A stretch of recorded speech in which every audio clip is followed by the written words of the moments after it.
to talk about the one character that I really played, like, I think the most of. It's tied between Petros and Barry, but we're gonna be talking about Petros because he has like the most fleshed out backstory that I've done. I haven't even gotten to explore half of it because half the time I'm playing the game, we're in a campaign where like it doesn't really have a good opportunity for things, and I was also playing with a lot of people who were still very like the stats mattered more than the roleplay to them when I was playing as him, so it was hard to explore everything about the guy. But he's actually easiest to explain in like three parts. So I'm going to be breaking it up into multiple videos. So let me just go ahead and minimize the stream that I'm putting there. And the glasses, I love the glasses, but like, they reflect everything, which is part of why I did my design that I did for my profile picture. Anyway, Petros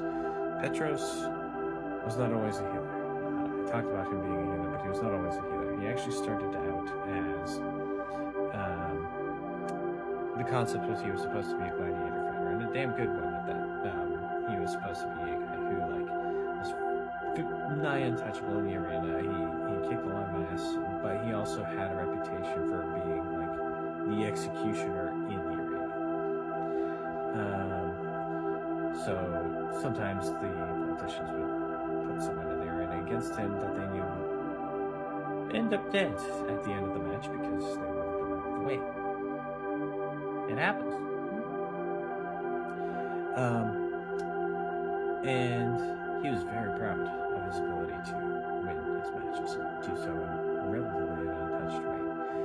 Until one day, he was thrown into the arena against an individual who was a favorite of the deity, unnamed deity. I'm bad with coming up with really fine details on lore unless I'm very pressed and then I'll come up with something. And that was not a detail I was pressed on, obviously. But the deity was supposed to be a deity of like life and healing.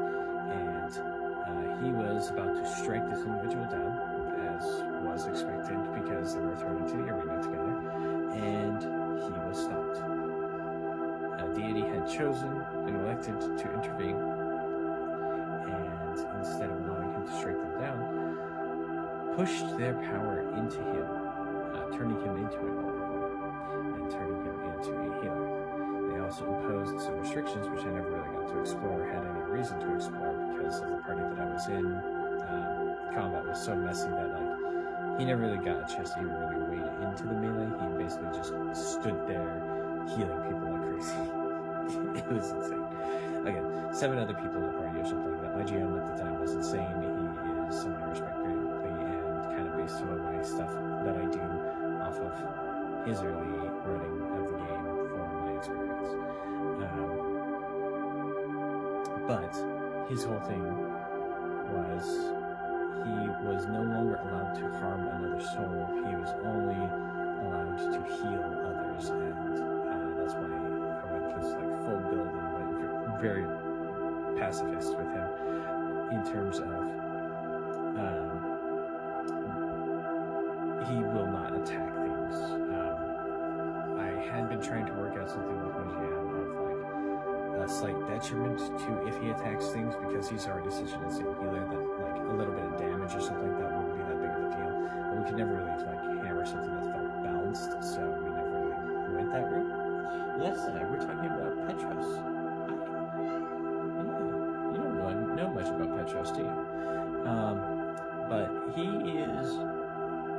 has a soft spot in my heart because he is the first character that I played for years and years and actually like had a chance to really enjoy it.